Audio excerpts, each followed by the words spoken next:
अपूर्वं पेयम्। यदि प्रयत्नः परित्यज्येत तर्हि मम पौरुषस्य एव अवमाननम् इति चिन्तयन् इव त्रिविक्रमः पुनरपि वृक्षस्य समीपं गत्वा शवं स्कन्धे आरोप्य यथा पूर्वं श्मशानाभिमुखं प्रस्थितवान् मौनेन।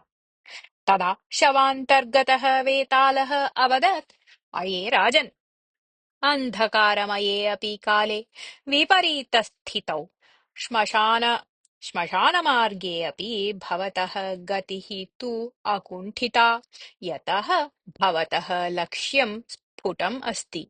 तदर्थं निश्चयेन अभिनन्दनीयः भवान्। किन्तु मम विप्रपत्तिः भवताश्रितस्य मार्गस्य विषये। राज्ञः आद्यं कर्तव्यं भवति बाह्यस्य आन्तरस्य वा शत्रोः अभिज्ञानम्। पूर्वं राजा मयूराक्षः एतादृशम् एकम् अवकाशं प्राप्तवान् आसीत्, किन्तु सः स्वमूर्खताकारणतः तस्य उपयोगं स्वीकर्तुं न शक्तवान्। भवान् अपि तादृशः इत्येव भाति मम। यावत् अहं मम कथनं न वशदीकरोमि तावत् भवान् प्रायः मम आशयम् अवगन्तुं न शक्नुयात्।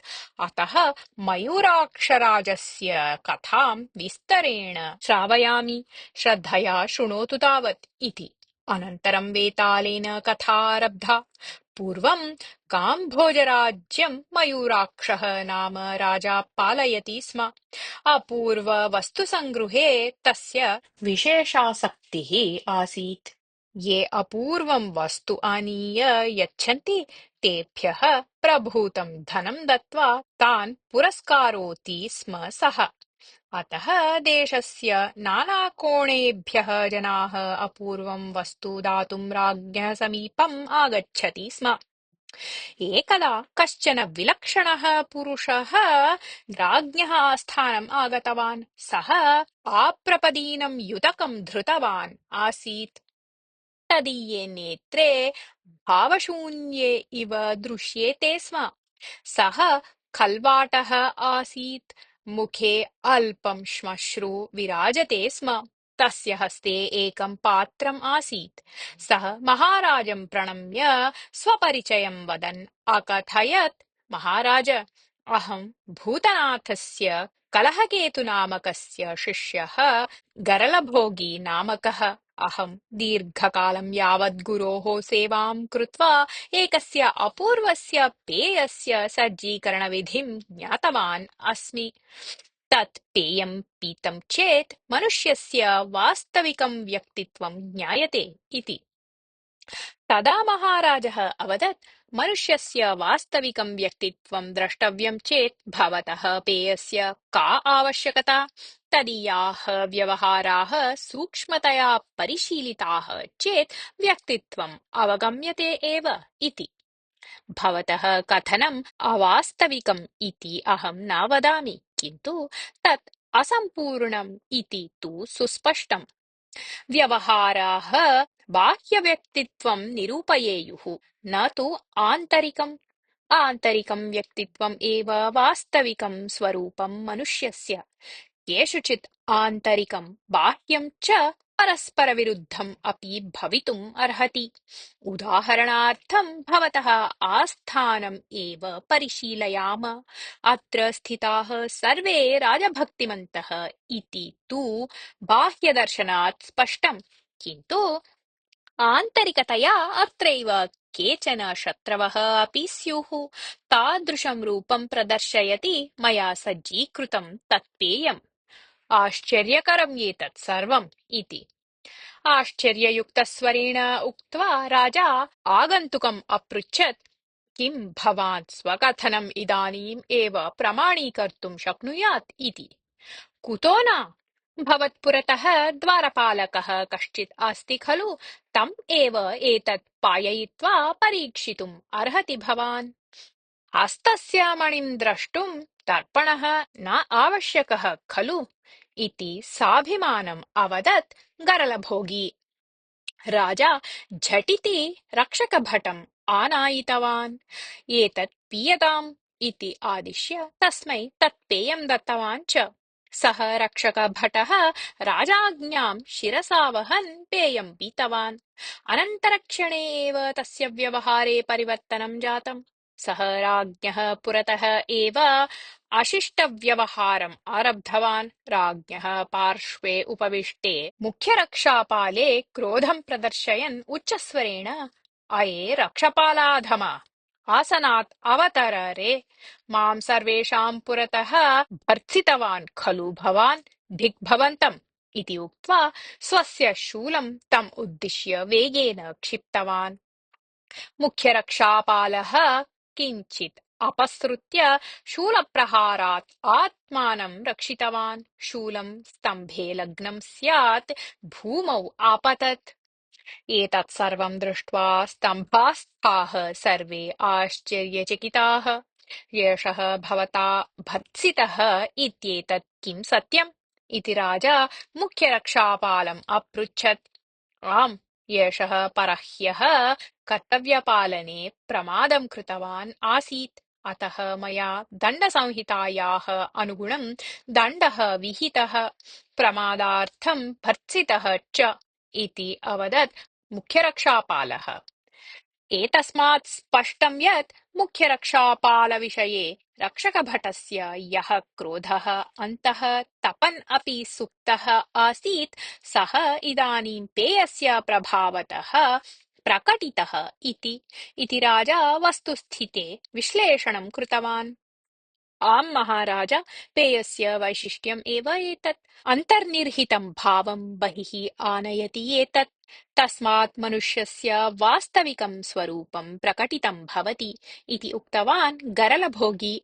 एतत् पेयम् अपूर्वं विचित्रं च अस्ति। एतादृशं मया इतः पूर्वं न दृष्टम् एव। एतत् अग्रे कदाचित् महते उपयोगाय कल्पेत अपि इति चिन्तितवान् राजा।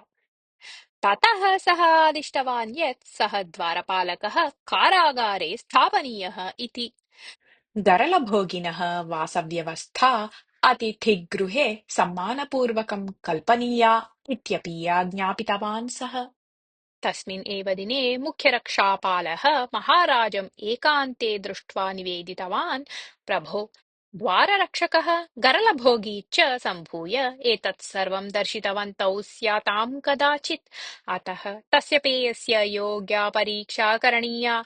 मह्यं तत् किञ्चित् दत्तं चेत् अहं योग्यपरीक्षां कृत्वा परिणामं निवेदयेयम् इति। युक्तमुक्तं भवता। अद्य दृष्टं वास्तविकम् आकस्मिकम् उत वञ्चनापूर्णम् इति निर्णेतुं नास्ति प्रमाणम्। अतः पुनः एकवारं तत् परीक्षणीयम् इति उक्त्वा राजा पेयस्य कञ्चन भागं मुख्यरक्षापालाय दत्तवान्। मुख्यरक्षपालः पेयं स्वीकृत्य शिवमन्दिरं गतवान्। तत्र जटाधारी कश्चन सन्न्यासी ध्यानमग्नः आसीत्। रक्षापालः तं साष्टाङ्गं प्रणम्य प्रार्थितवान्, मान्यवर, काशीयात्रां समाप्य अहम् अद्यैव प्रत्यागतः।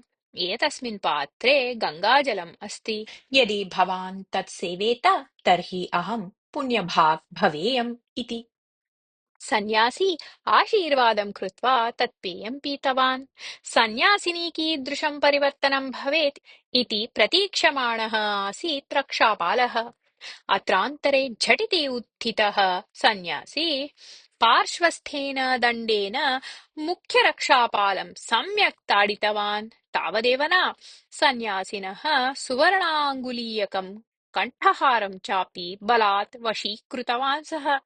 तदा तत्र उपस्थिताः यामिकाः रक्षापालं रक्षन्तः सन्यासिनं निगृह्य कारागारे स्थापितवन्तः। राजा एतां वार्तां श्रुतवान्। मुख्यरक्षापालस्य कुचेष्टां दुर्गप्रतिप्राप्तिं च श्रुत्वा सः सकृत् हसितवान्।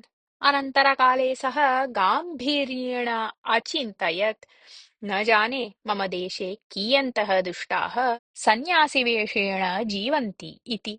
एतस्य पेयस्य प्रभावात् तु सर्वेषाम् अन्तरङ्गम् आविष्कृतं भवति।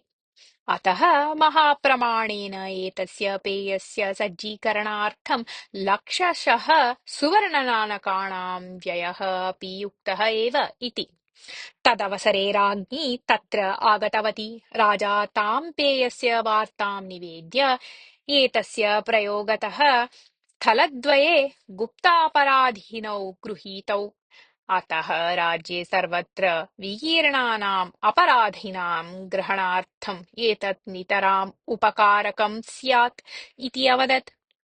राज्ञी अपि पेयस्य प्रभावं श्रुत्वा आश्चर्यं प्राप्तवती, किन्तु पेयस्य सामर्थ्यस्य विषये तस्याः पूर्णः विश्वासः न जातः।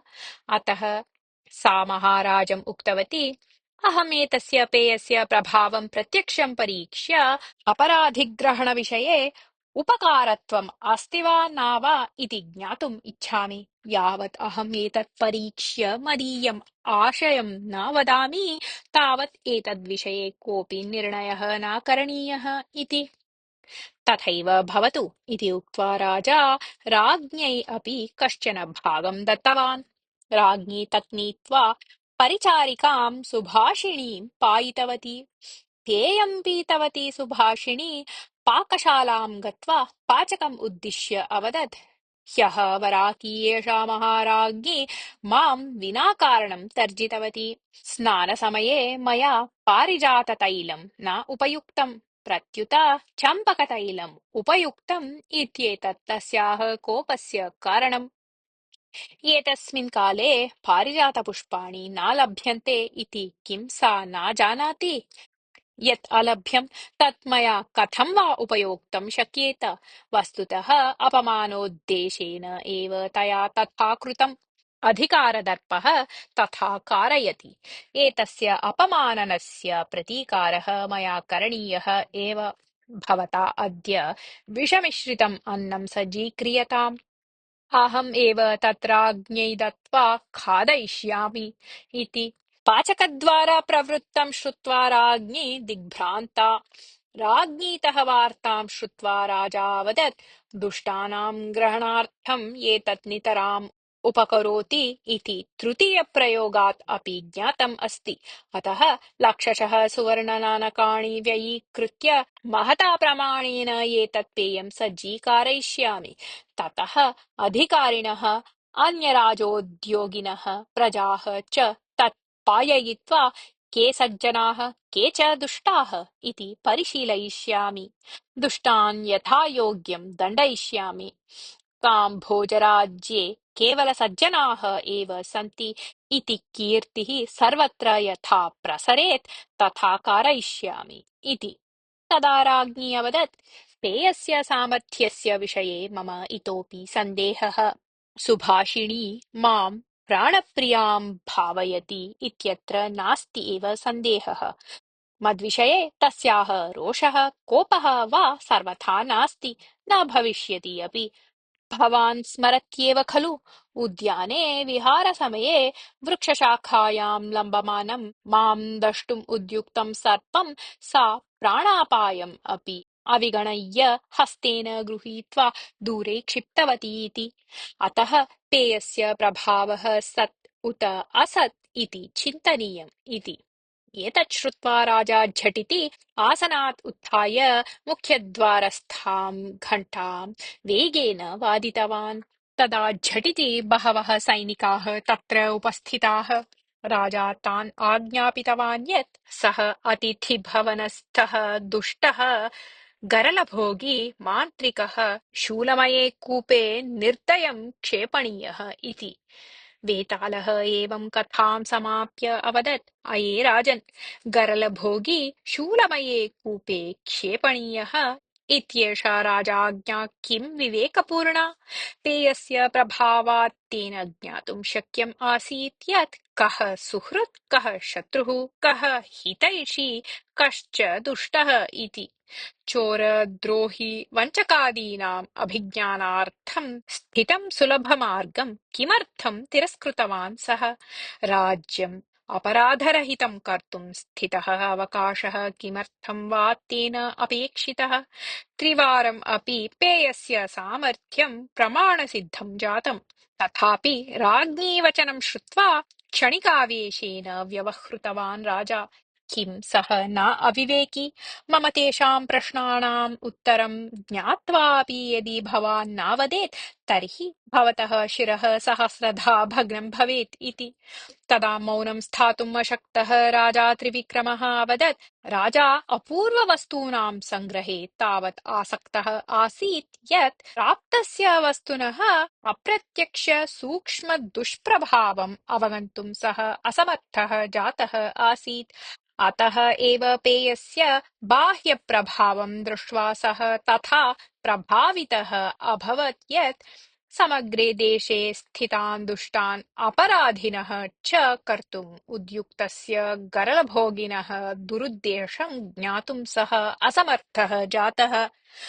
राज्ञी यदा पानीयस्य सत्प्रभावविषये सन्देहं प्रकटितवती तदा सः अवगतवान् तेयं जनान् पिशाचाविष्टान् करोति इति। जनान् पिशाचग्रस्तान् कर्तुम् उद्युक्तस्य पिशाचाराधस्य गरलभोगिनः शूलमये कूपे पातनं युक्तमेव खलु इति। एवं वदता त्रिविक्रमेण मौनभङ्गः कृतः आसीत्। अतः वेतालः ततः अदृश्यः भूत्वा यथा पूर्वं वृक्षस्य शाखाम् अवलम्बितवान्।